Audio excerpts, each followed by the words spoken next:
जय भीम। जय भीम, नमो बुद्धाय। मैं मेवालाल और आप देख रहे हैं बहुजन समय। साथियों, आज मैं दिल्ली के अंबेडकर भवन में आया यहाँ पर धम्म कप्पन दिवस के रूप में मनाया जा रहा था। तो हमारे साथ ये खजान सिंह हैं, जाट समाज से आते हैं। तो इनसे पूछूंगा कि आज जो उत्तर प्रदेश में, पूरे उत्तर प्रदेश में जो हरिद्वार की तरफ जो कांवड़ लेके जा रहे हैं, तो वो जितने दुकान हैं, ठेलियाँ हैं, सब उनके नाम के आगे उनका नाम प्लेट लगाया जा रहा है। उनको पहचान बनाया जा रहा है कि आप मुसलमान हो या हिंदू हो। तो ये सब परंपरा आज शुरू हो रहा है। तो ये क्या मैसेज सरकार देना चाहती है कि इस तरह से कोई भी आदमी अपनी धर्म को, जात को छिपा कर करना रहे, पूरा खुला रखे। सरकार का क्या योजना है? सर, सबसे पहले आपको जय भीम। जय भीम, नमो बुद्ध। जय भीम सभी को, नमो बुद्ध। सर, आप एक जाट समाज से आते हैं। मैं ये जानना चाहता हूँ कि जो अभी उत्तर प्रदेश सरकार ने एक घोषणा किया है कि जितने में हरिद्वार जाने के लिए कांवड़ जो जाते हैं, तो रास्ते में जितने दुकानदार हैं अपने नाम के, अपने दुकान के आगे दुकान का नाम प्लेट और अपना नाम का, जात का, जितने एम्प्लॉय सबका नाम उसमें डाला है। इसका सरकार का उद्देश्य क्या आपको नजर आ रहा है? मेरी नज़र में तो मेरा देश धर्मनिरपेक्ष है, बाबा साहब के संविधान के मुताबिक, और सबको अपने धर्म की पूजा करने का अधिकार है। दूसरे को किसी बीच में नहीं आना चाहिए। और जो वहाँ नाम लिखे गए हैं, हमारा संविधान खत्म है, धर्मनिरपेक्ष है नहीं। इसको एक मुसलमान को टारगेट किया गया है। ये पूरा का पूरा मनोवाद को षड्यंत्र है। और हमें, ठीक है, मैं एक जाट समाज से पैदा आया हूँ। मेरे जाट समाज में एक बहुत अच्छा नेता पैदा हुआ है, उसका नाम था सर छोटूराम। तो वो भी मनोवाद में घेर लिया था। आखिर में उसने 1919 में कांग्रेस की पार्टी को छोड़ा, और ये थे आर्य, उनको भी छोड़ा। और उसने आखिर में वो था हजाल हसन, उसके साथ में अपनी एक यूनियन अलग से पार्टी बनाई मुसलमानों के साथ में, और उनके साथ में काम करके यहाँ के जितने किसान थे सबको मुक्ति दिलाई। अगर हम इन धर्मों में फंसे रहे तो हमारा देश में, मेरी नज़र में, यहाँ कोई वैज्ञानिक पैदा नहीं होगा। यहाँ गुरु पैदा होंगे और उनके पैरों के नीचे आकर बेचारे अनभगत मारे। ये मेरे हिसाब से बहुत गलत कराया है। इन्हें जातिवाद को सामने लाना, ये करना, ये ठीक नहीं है। और इसका खामियाजा यहाँ की गवर्नमेंट में, वाजिब पार्टी में भुगतना पड़ेगा। सर, मैं आपसे ये जानना चाहता हूँ कि जैसे जो मुसलमान है वो अल्पसंख्यक है, तो अगर उसको एक पहचान हो जाए कि ये मुसलमान का दुकान है, तो सबसे पहले तो उस दुकान पे जो हिंदू के लोग हैं वहाँ तो जाएंगे नहीं, उनका सामान खरीदेंगे नहीं। तो इस तरह से उनको आर्थिक रूप से कमजोर किया जा रहा है। इसी तरह से उनको पहचान किया जा रहा है ताकि उनको प्रमोशन किया जाए। क्या ये ऐसा नहीं हो सकता है? हो सकता है, ये हो सकता नहीं है। ये एक षड्यंत्र है हम बहुजनों को प्रेशराइज करने के लिए। अब्दुल को टाइट कर रहे हैं, और उधर से जो गरीब आदमी है, शोषित वर्ग है, उसको कोई वो नहीं। वहाँ कावड़ लेने जाते हैं, खून बरसाते हैं, और कोई नौकरी मांगने जाए तो लट बरसाते हैं। कई नीट का बताते हैं कि वहाँ पेपर लीक हो गया। ये पेपर लीक भी एक षड्यंत्र है। मान ले वो पेपर लीक में किसी 100 क्लास का नौकरी दे रहे हैं, वो नौकरी पाके वहाँ से तनख्वाह लेगा तो समाज में पैसा आएगा, उससे हमारा समाज आगे बढ़ेगा। पर वो ना तो 100 क्लास को नौकरी देना चाहते, ना बहुजन वर्ग को नौकरी देना चाहते। वो षड्यंत्र है उनका, पैसे कमा रहे हैं, नौकरी की। अच्छा, आपका इतना उम्र बढ़ गया, इतना उम्र आपका हो गया, 70-75 का शायद आपका एज है। आप जितने घूमे होंगे तो कहाँ पे आपने देखा कि वाल्मीकि चाट भंडार, जाटो चाट भंडार, जाटो होटल, जाटो खान पान की दुकान, ऐसे कितने तो आपने जो होता है कि तुम भी हिंदू हो, जाटो भी हिंदू, वाल्मीकि भी हिंदू है, तो उनके हिंदुओं के नाम से जो कितने आपने दुकान देखी है आपने? एक भी दुकान नहीं पाई। आज तक मैंने कोई नहीं देखी। हाँ, गोत्र के नाम से दुकान मिलती है। एक गोत्र का खेल है हमारे देश में।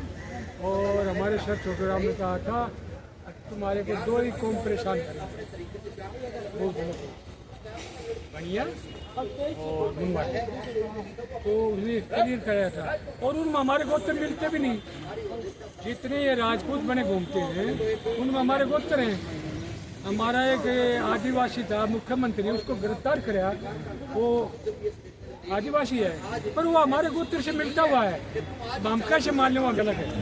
जब हमारे गोत्र सभी के एक है। चौहान राजपूत भी है, चौहान जाट भी है, चौहान वाल्मीकि भी है, चौहान चमार भी है। सभी जातियों में वो गोत्र है। तो हम इसका मतलब हम सभी भाई हैं। तो हमारे को जो खाली पार रखा है फूट डाल के हमारे ऊपर 90% आदमी ऊपर शासन करते हुए। सर अभी ये जो टारगेट है केवल मुसलमान को टारगेट बनाया जा रहा है, तो क्या आगे चल के जो गोत्र आप बता रहे हो, अगर वो गोत्र के नाम से जान लेके कि वाल्मीकि है या जाटव है तो उनको टारगेट नहीं करेंगे? अभी तो बेचारे किसी तरह दुकान कर रहे हैं। नहीं टारगेट होंगे, टारगेट नहीं होंगे क्योंकि जो मुसलमान बन गए उनका गोत्र भी वही है और जो हरिजन है उनका भी गोत्र यही है। उसने जाति नाम लिखना नहीं चाहिए, अपना गोत्र लिख दो, समझ में नहीं आएगा मनवादी हो गए। अभी ये क्या हो गया? तो खोजबीन तो करेंगे ना ये, जैसे आज उद्घाटन में मुसलमानों को खोजबीन कर रहे हैं। मैं उन्हें लिख लिया मैं भाई मेरा गोत्र ये है। हाँ, मैं धर्म से किससे संपर्क रखता हूँ वो अलग बात है। क्या लादेन हिंदू नहीं था और हमारे गोत्र से था। सद्दाम हमारे गोत्र से था, वो भी हिंदू था और वो धर्म बदल लिया तो गोत्र तो उसका वही रह गया। मलिक है, श्रवण है, बाजवा है, ये हमारे गोत्र के हैं मुसलमान। तो वो गोत्र लिखो तो उसमें कहाँ आएगा? तुम्हें गोत्र लिखना चाहिए, ये जाति लिखनी चाहिए। नहीं, मैंने अभी एक वीडियो देखा है कि जो मीट का दुकान करते हैं वो नाम तो है हिंदू चला रहे हैं, लेकिन जो नाम दिया है कबीर वो मुसलमान नाम दिया है, जो कागज का धंधा कर रहे हैं मीट की दुकान का। तो किसी ने बोला क्या जो मुसलमान है रहीम के नाम से या राजा राम के नाम से क्या दुकान नहीं खोल सकता? वो शायद उन्हें खोलनी चाहिए। पता लगा हमारे को, आम समाज को पता लगा है वो भाई मुसलमान के नाम से अपना प्रोडक्शन बेच रहा है और है हिंदू। बानिये भी उनमें, पंडित भी हैं और पता नहीं कितनी गाय रोज कटवाते हैं और हमारे ऊपर गाय को पूजो। ठीक है, हम तो पूछ रहे, तुम क्या कर रहे हो? आप अपने पता नहीं, वहाँ भी तो नाम चेंज करवाना चाहिए गवर्नमेंट ने।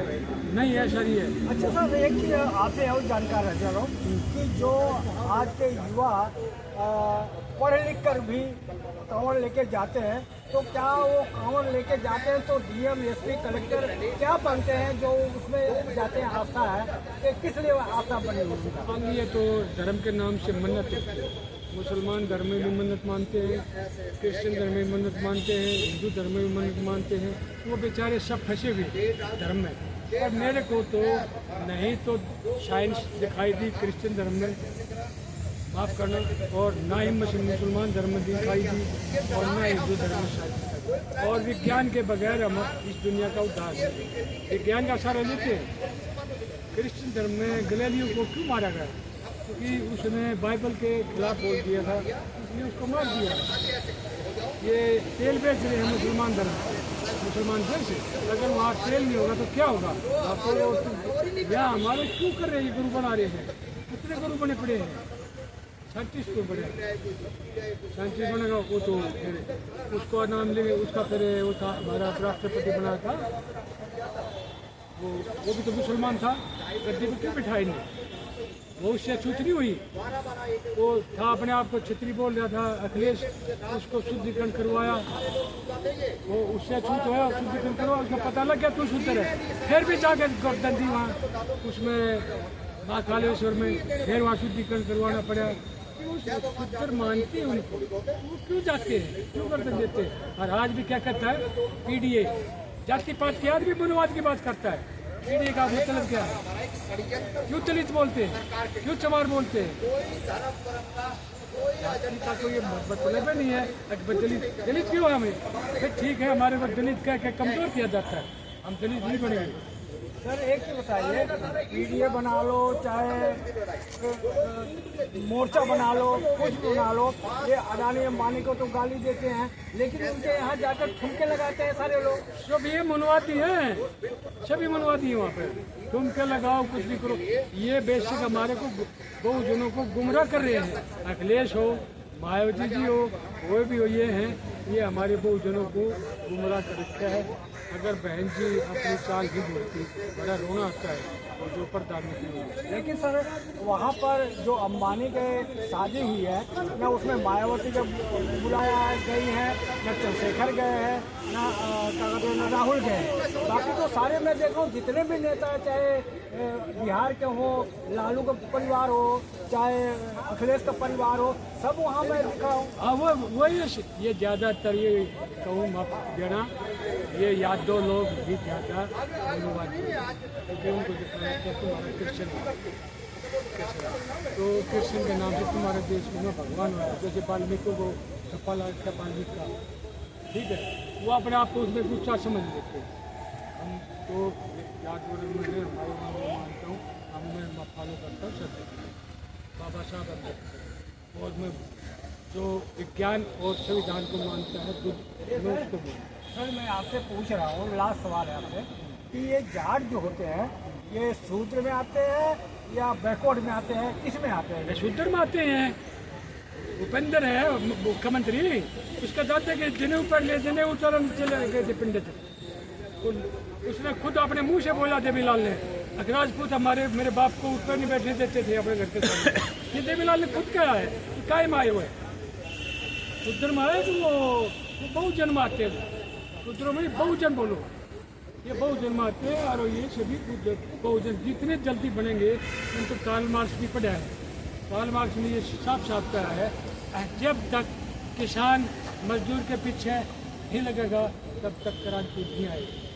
अगर वो किसान अपने आप को क्षेत्रीय समझता रहा, आज लोग का मैं ही क्रांति करूँगा, नामुमकिन। हाँ, जिस दिन जो मजदूर हैं उनके पीछे लग गए, उसी दिन क्रांति उनको।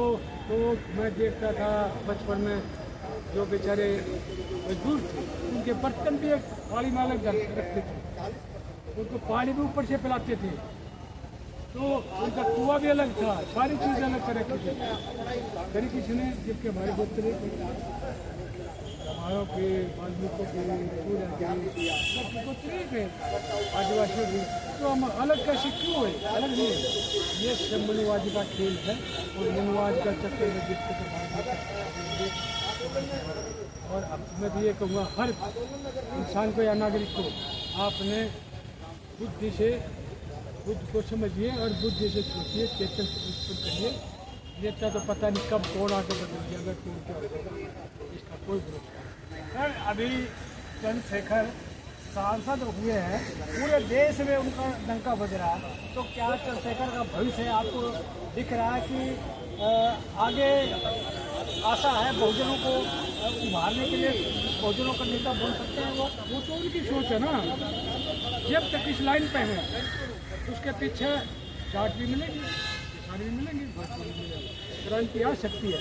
और प्रधानमंत्री को खुद नहीं बना तो किसी अम्बेडकर वादी को प्रधानमंत्री बना सकता है, अगर वो अपनी लाइन पर क्या, अगर लाइन भटका मायावती बहन की तरह। कुछ लोग कहते हैं कि चंद्रशेखर जैसे आज पूरा धक्कारे के साथ बेबाक बोल रहे हैं, उसी तरह से बहन जी जो पहले बोलती थी, लेकिन आज के आते जब का दिन मिशन की बात आई तो आप देखो मुंह में ताले लग गए। तो उसी तरह से चंद्रशेखर के बारे में लोग कयास लगा रहे हैं कि अभी तो बढ़िया बोल रहे हैं, लेकिन हो सकता है कि जब का दिन आए तो ये जो पैसे वाले हैं इनके आगे पीछे आ जाए और समाज की बात भूल जाए। ऐसा है कि मैं चंद्रशेखर को आज कभी एक नंबर का नहीं, और वो कहेगा भाई यहाँ आज तक से वो कुछ भी करो कर भविष्य में क्या करूँ, आज वो कहेगा तो हम वहाँ ध्यान देंगे, क्योंकि मैं तो एक महीना वहाँ इलेक्शन में रहा हूँ, लेकिन तो उसके लिए अगर वो कहेगा और पार्टी में जितना हो सकेगा मैं अपना आप तो इतने समय में आप उतने उम्र में जाके नाता ही पोता खिलाओ, क्यों ये राजनीति में उनका ये खून पसीना समय गंवा रहे हो आप? मनवादी कहाँ शांत है? वो कह रहा था 75 साल के बाद मैं प्रधानमंत्री नहीं बनूंगा और ना किसी को बनने दूंगा। अब क्यों आ रहा है वो? मोदी क्यों बन रहा है? उसमें पेंशन जाना चाहिए, वो चीज़ प्रधानमंत्री बना चाहिए। ये सब दुखे हैं और बूढ़े बूढ़े भी हैं जो मनवाद की मानते हैं, RSS की मानते हैं। उसी नेता करके जो RSS से भटक गया उसको खारिज करो। बहुत बहुत धन्यवाद, आपने हमारे सारे सवालों को थे। ये खजान सिंह है, जाट समाज से आता है। इनके विचार से क्या आपको सीख मिली और हमारा प्रयास कैसा लगा, प्रतिक्रिया में आप जरूर व्यक्त करें। आगे दूसरे वीडियो में और किसी शख्स से बात करूँगा, तब तक के लिए आप धन्यवाद और आप देखते रहें बहुजन। अगर आपको लगता है कि हमारा काम बहुजन समाज के लिए महत्वपूर्ण है, तो आप हमें आर्थिक सहयोग के लिए सीन दिखाए गए QR कोड स्कैन और फोन पे और गूगल पे और UPI और बैंक अकाउंट में कर सकते हैं। फोन पे, गूगल पे 9250529129, UPI 9250529129@YBL। Bank account state bank of India AC 104299462008, IFSC code SBIN 00066563। आपका छोटा से छोटा सहयोग समाज और हमें और मजबूत करेगा, जिससे हमें बहुजन पत्रकारिता में और निष्पक्ष बनाने में मजबूत करेगा। जय भीम, जय भारत।